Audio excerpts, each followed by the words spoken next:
sabemos, pues en este programa dedicado a la materia administrativa, pues analizamos temas relacionados con también subespecialidades, materias que se han desprendido del derecho administrativo y que de alguna manera pues sustentan sus conceptos, sus instituciones en el mismo derecho administrativo. Pues vamos a platicar un poco aquí, tanto con la maestra Ana María Ramírez como con Juan Antonio Negrete, de otro tema pues muy vinculado al último programa. El último programa estuvimos haciendo con nuestro invitado un análisis de la iniciativa de reformas a la Ley Orgánica de la Administración Pública Federal y veíamos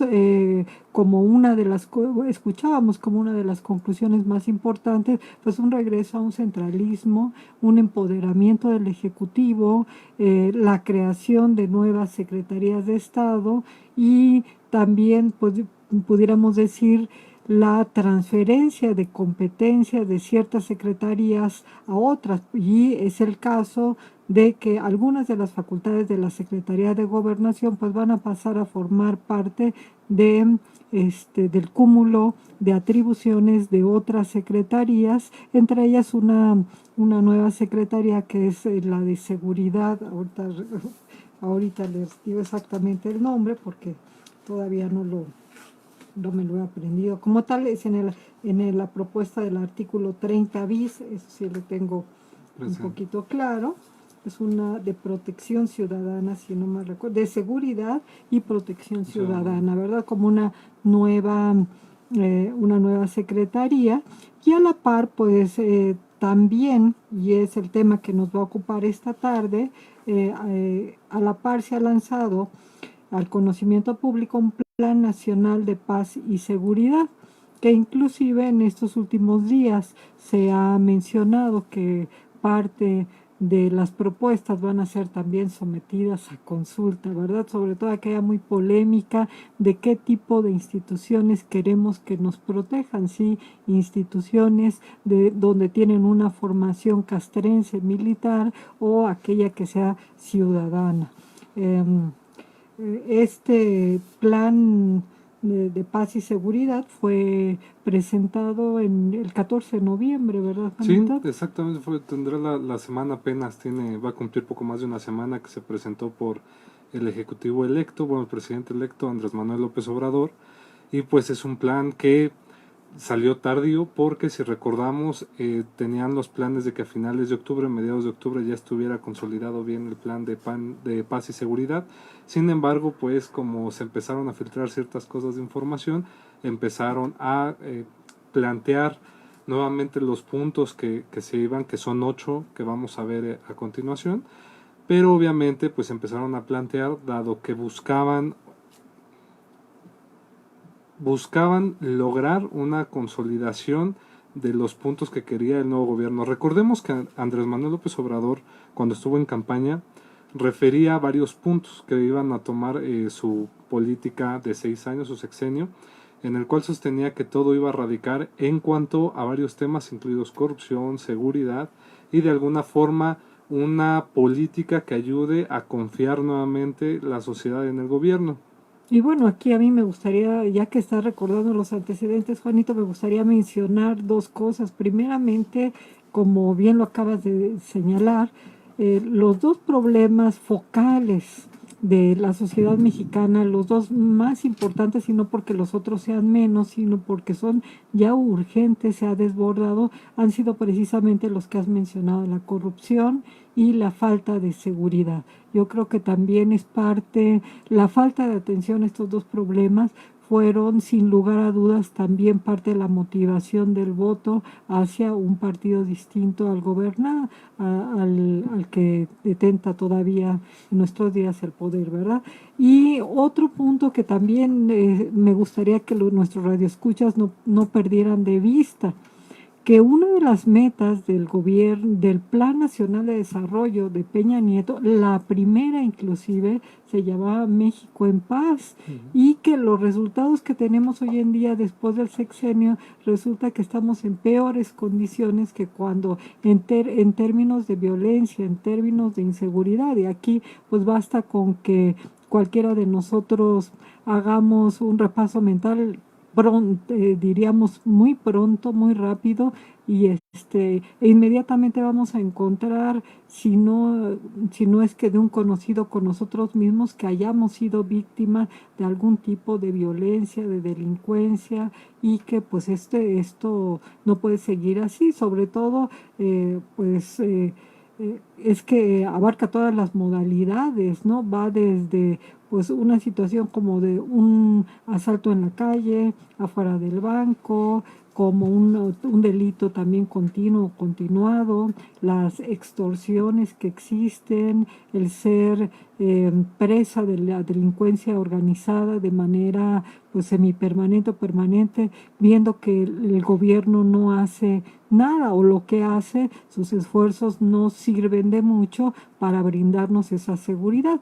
Y también aquí quisiera vincularlo al otro punto. Acabamos de escuchar que la maestra Ana María Ramírez nos hablaba, ¿verdad?, de la declaratoria de inconstitucionalidad de la Ley de Seguridad Interior.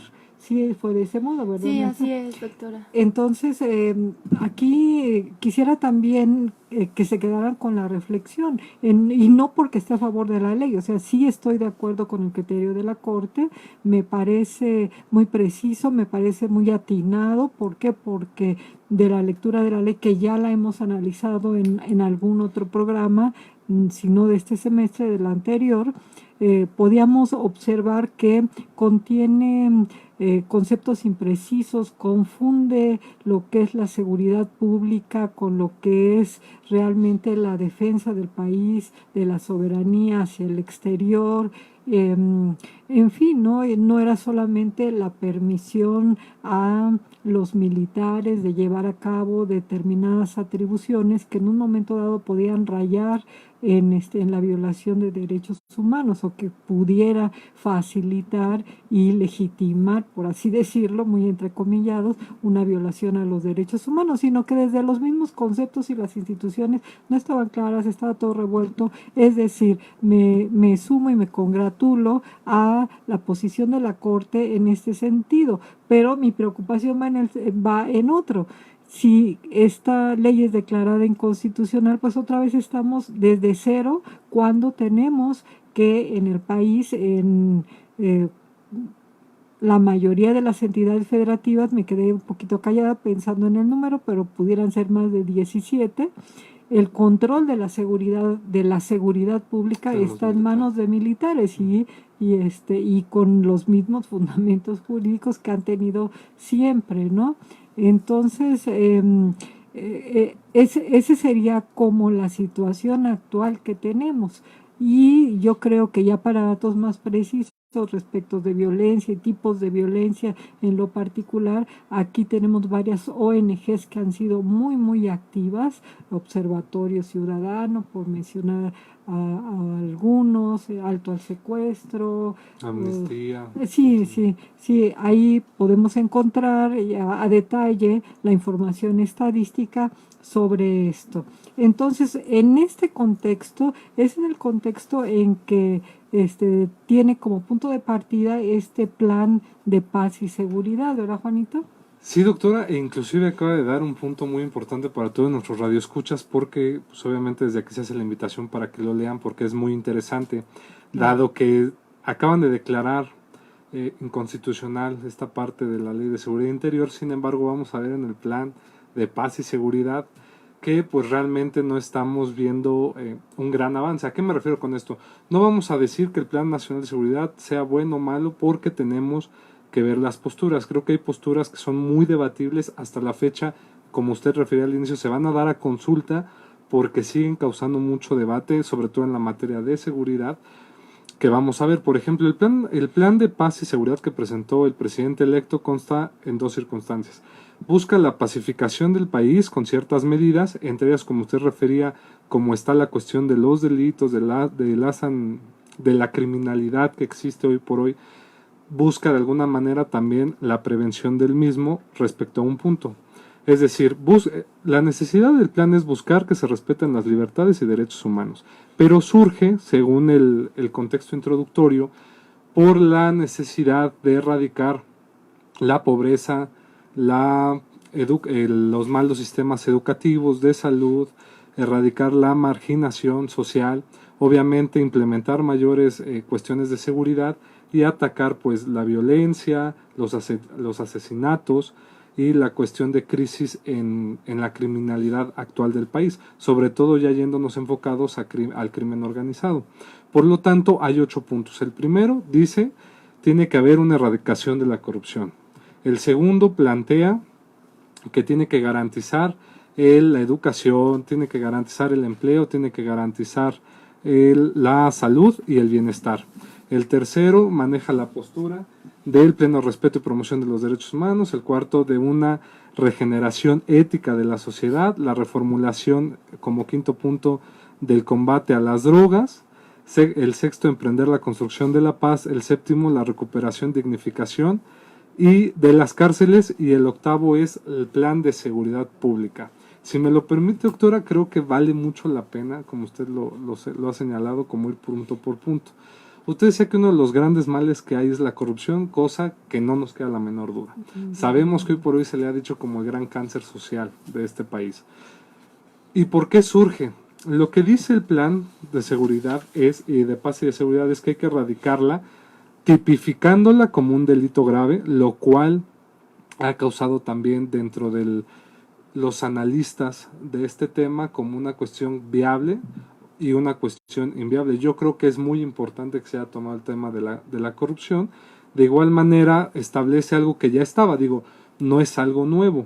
La cuestión de la transparencia de los servidores públicos, como la ley 3 de 3 que usted ha explicado en otros programas de manera muy profesional y como debe de ser, y sobre todo también me he encaminado con esto a la eliminación del fuero. Aquí este punto yo creo que valdría la pena, y si usted me gustaría saber qué piensa, doctora, porque el fuero, cuando a mediados de agosto de este año que se estaba armando el debate en la Cámara de Diputados, escuchábamos mucho la postura de que se tenía que eliminar el fuero porque era una manera de garantizar a la sociedad que los corruptos, los pillos, como referían, tendrían que pagar.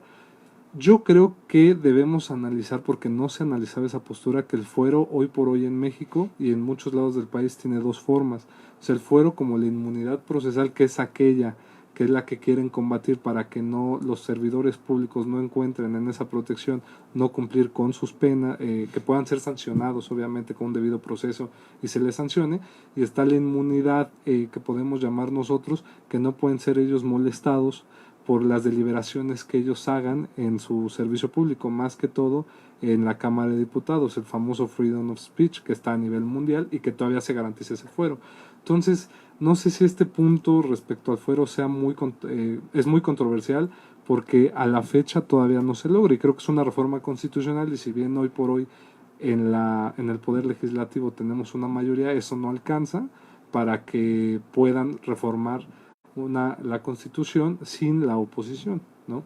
Claro, no, desde luego yo creo que con el fuero ha sucedido como con otras instituciones, o sea, es una institución que tiene su razón de ser, tiene el por qué existe esta libertad de poder opinar, de poder manifestar también representando a un grupo de la sociedad o a la sociedad una disidencia, una discrepancia, lo cual me parece un ejercicio muy sano dentro de un contexto democrático como debe de ser.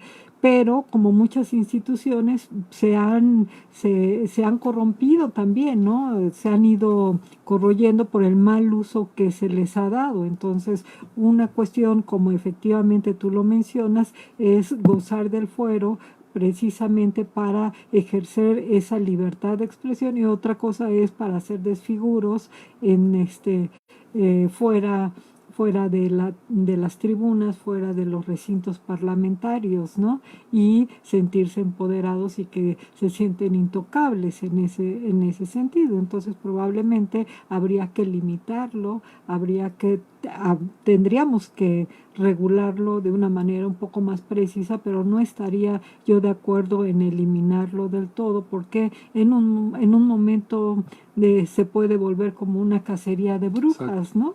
se puede volver una cacería de brujas, y no estaría yo de acuerdo en ese sentido. Evidentemente que la corrupción y la inseguridad pues van de la mano. ¿Por qué? Sobre todo también por el tema de la impunidad, ¿no? Entonces, cuando hay corrupción dentro de la administración de justicia, pues desafortunadamente deja de ser justicia propiamente, ¿no? Se convierte en otra cosa. Yo sí estoy de acuerdo en la propuesta de tipificar la corrupción como un delito grave. Pues la única cuestión es que pues habría que empezar por definir qué es la corrupción a nivel constitucional, no propiamente, y esto va a ser difícil.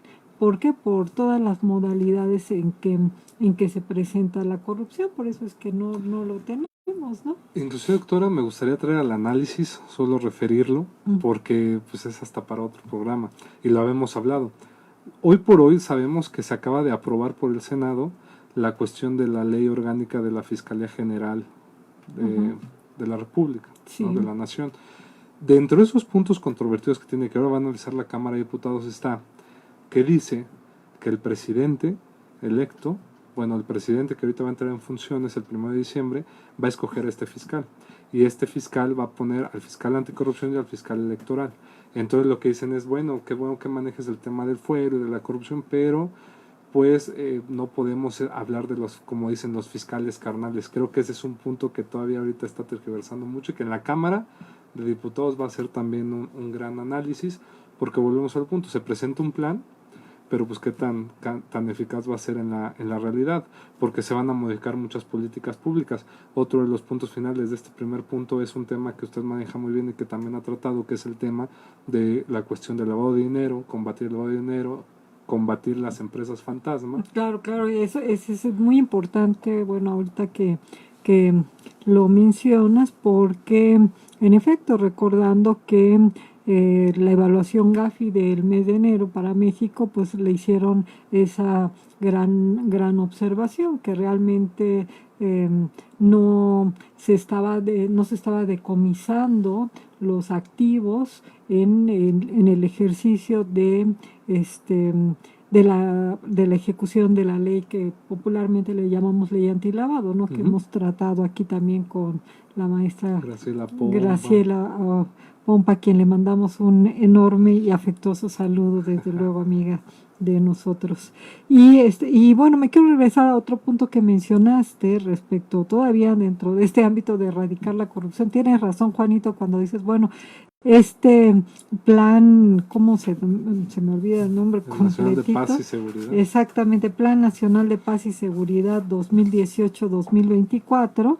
Tiene 8 grandes pilares y creo que cada uno de ellos realmente nos ocuparía un programa completito, ¿no? Porque vamos un poquito entrando a ellos. Dices, bueno, la declaración 3 de 3, pues realmente ¿quién la ha cumplido, no? ¿Cuántos la han cumplido? El hecho de hacerla obligatoria, pues me parece que y hacerla efectiva, sí, porque como también lo hemos mencionado aquí en diversos temas, ¿de qué nos sirve a veces tener la legislación si no se aplica? A veces resulta contraproducente porque no, sí, ya está regulado, ¿pero qué? Pero no hay una aplicación efectiva de la ley. Entonces, realmente hacer efectivo la presentación de la 3 de 3, pero yo creo que y en esto pues tendría que extenderse un poquito más. Yo creo que esta declaración de 3 de 3 de algún modo debiera de tener, así como también los particulares tenemos que a nuestros comprobantes fiscales y demás hay que ponerles complemento,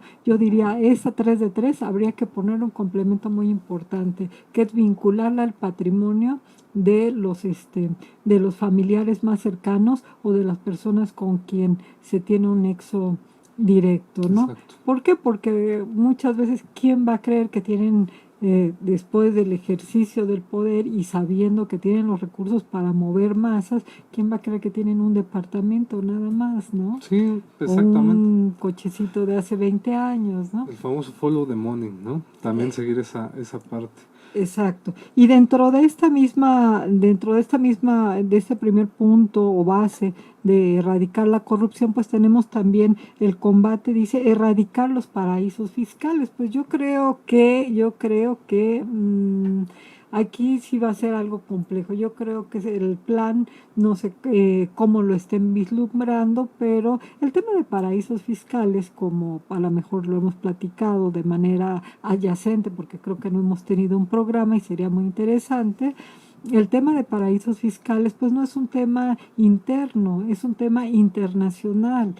Simplemente eso es de colaboración entre países, a no ser que se refieran a que México esté visto como paraíso fiscal, lo cual me parece que no lo sería. Cierto que tiene algunos regímenes preferentes para ciertos sectores o para cierto tipo de actividades, pero no, yo no calificaría a México ni de lejos como un paraíso fiscal. La carga fiscal promedio es bastante densa, entre 20-25% cuando se cumple de manera efectiva, lo cual es alta porque quiere decir que las primeras 3 horas de nuestra jornada laboral es para pagar impuestos, ¿no? De 8, pues sí es bastantito, ¿no? Entonces yo creo que erradicar paraísos fiscales no es una cosa que pueda hacer de por sí mismo un solo gobierno, ¿no? Esto sí se tiene que colaborar. En eso sí tiene toda la razón, doctora. Por ejemplo, ahorita usted refería que pues por tiempo también, pues cada punto nos puede llevar hasta un programa por cada punto, ¿no? Para Sí, analizar, sí, y a lo mejor para la siguiente temporada pues nos vamos ahí, a no seguir. sería mala idea, ¿no? Porque creo que no vamos a analizar los 8. Pero sí me gustaría, si me lo permite, doctora, poner para ahorita, porque es muy importante, creo que 3 puntos, digo, ya ahorita referimos cuáles son los 8, pero el tema del plan de seguridad pública es que es, por ejemplo, el tema de la Guardia Nacional, Sí, que en concreto, pues prácticamente es, que era lo que decíamos, de la Ley de Seguridad Interior. Dice el Plan Nacional de Paz y Seguridad que se van a ver 3 ejes. Una reorganización de la seguridad nacional, la Guardia Nacional y unas cuestiones de comisiones territoriales, que son 276. Pero el punto es este, el plan dice que los militares prácticamente no van a regresar al cuartel. Es decir, tenemos una policía federal deficiente que tenemos que capacitar, que tiene bajos salarios, y tenemos militares que no están preparados para realizar una investigación de los delitos, ¿no? Y persecución de los mismos. Por eso argüen la cuestión de la violación de derechos humanos. Pero dice, vamos a crear una Guardia Nacional que, ojo, no es nueva, porque ya se contempla en la Constitución, pero se contempla como una reserva militar de ciudadanos para que lo utilicen los gobernadores, en el artículo 76, fracción 15, que es el que van a reformar. Y él dice, vamos a crear una Guardia Nacional que va a tener control el presidente de la República en turno, donde se va a formar por policías militares, policías de la Marina y policía federal.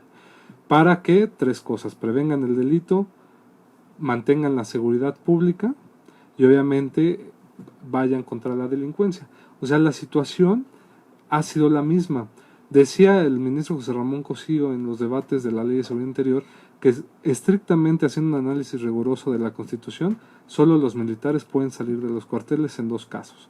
Cuando haya un problema de cuestión de seguridad nacional, es decir, a nivel internacional de defensa del país, y 2, cuando pues haya la suspensión que prevé el artículo 29 de la Constitución, cosa que pues actualmente no hay, pero pues por los índices de violencia que ahí se requiere, según dice el Plan de Paz y Seguridad, que todavía tengamos al ejército en las calles. Y obviamente están buscando reclutamientos de más de 50,000 personas para prepararlos para esta cuestión. No, y realmente pues darles una educación militar, cómo la podemos percibir, por ejemplo, por mencionar algo, en la Secretaría de Marina, pues no es así como que a la voz de ya, ¿no? Sino es una formación que va llevando mucho tiempo.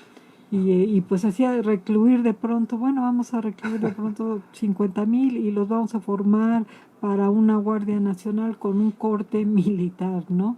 Sí, ¿Sí? creo que es un poco, pues no sé si utópico, por no llamarlo irresponsable, y por eso es que se ha generado tanto debate, porque dicen, bueno, es que en la mayoría de los países desarrollados no se tiene propiamente una seguridad pública sustentada en fuerzas militares, ¿no? Sino en Exactamente. fuerzas civiles, que igualmente se deben de capacitar, se les debe de dar una forma de vida digna, pero ese es el punto que más ha llamado la atención, pero digo, no tampoco es el único, ¿no? En el mismo de los principios habla hasta de, yo creo que también esto habría que aterrizarlo muy bien, porque habla, dice, monitorear en línea y en tiempo real el dinero para las adquisiciones y realizar verificaciones obligatorias de los precios de mercado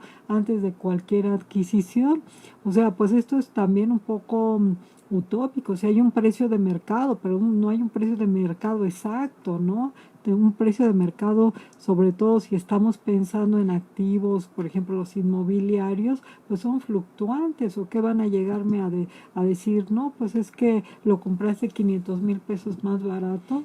O sea, no puede ser de ese modo, ¿no? Entonces, dice, hay que debilitar o colapsar las finanzas del crimen organizado, cuando Exacto. sabemos que pues realmente esto es, también rompe la barrera de las fronteras, esto es transnacional. O sea, no estemos pensando que aquí en una cuenta común y corriente, en una cuenta de cheques se están depositando, cuando ya lo hemos visto en otros programas, existen instrumentos más sofisticados, ¿no? Cuando platicábamos, recuerdo con nuestro invitado, sobre los bitcoins, por ejemplo, ¿no? Activos virtuales, ¿no? La Estos moneda está activos virtual. virtuales. Pues como lo comentamos, Juanito, desafortunadamente Sí no es. pasamos del primer principio.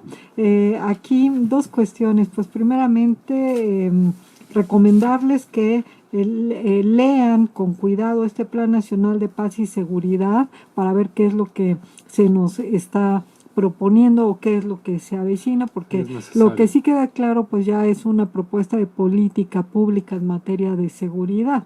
Falta que se pueda llevar a cabo, porque también la presentan un día antes de presentar el proyecto de presupuesto de Sí, egresos. Entonces, esto también ha sido altamente comentado, si realmente existen los recursos suficientes como para darle efectividad a este plan. Pues bueno, desafortunadamente hemos llegado al final de el programa de esta tercera temporada, es decir, la tercera, la cuarta.